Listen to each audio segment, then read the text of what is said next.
মৌলানা ইয়াহিয়াকে দোয়া পড়ানোর জন্য বিশেষভাবে অনুরোধ করছি। প্রত্যেককে তুমি মাফ করে দাও, এই ৪৭তম প্রতিষ্ঠা বার্ষিকী সফল করে দাও।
বাংলাদেশ জাতীয়তাবাদী দলের ৪৭তম প্রতিষ্ঠা বার্ষিকী উপলক্ষে আজকের এই বর্ণাঢ্য র্যালিতে অনেক দূর দূরান্ত থেকে ব্রাহ্মণবাড়িয়া পৌরসভা, বিজয়নগর সহ সমগ্র ব্রাহ্মণবাড়িয়ার সদর থানা সকল অঙ্গ সংগঠন এবং সহযোগী সংগঠনের যারা উপস্থিত হয়ে আজকের এই বিজয় র্যালিতে সফল করেছেন তাদেরকে আমরা ব্রাহ্মণবাড়িয়া জেলা বিএনপির পক্ষ থেকে ধন্যবাদ এবং কৃতজ্ঞতা প্রকাশ করছি।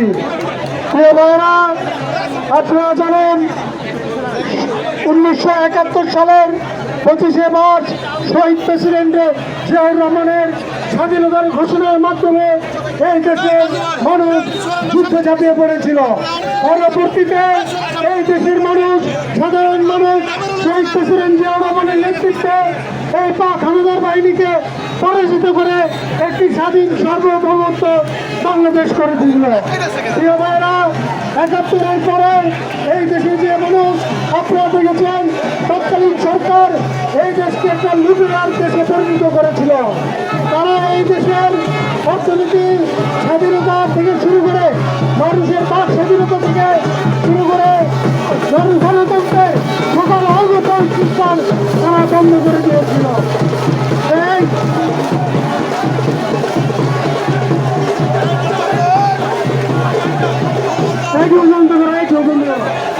তারা পরবর্তীতে এই দেশের জনগণ এই সরকারের বিরুদ্ধে সরকারের বিরুদ্ধে খেলে উঠেছিল এবং তারই নেতা তৎকালীন খন্দকার মুস্তাক আওয়ামী লীগের তৎকালীন নেতার সিনিয়র নেতৃত্বের বিরুদ্ধে শেখ মুজিবকে তারা হত্যা করেছিল।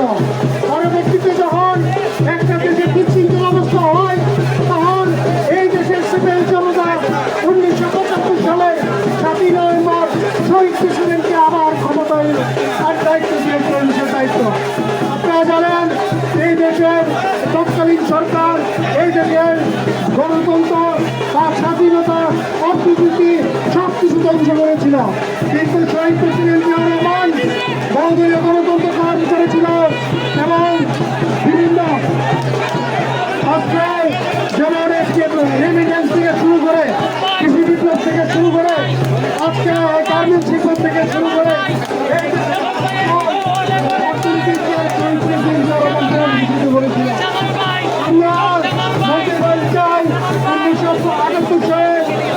সেপ্টেম্বর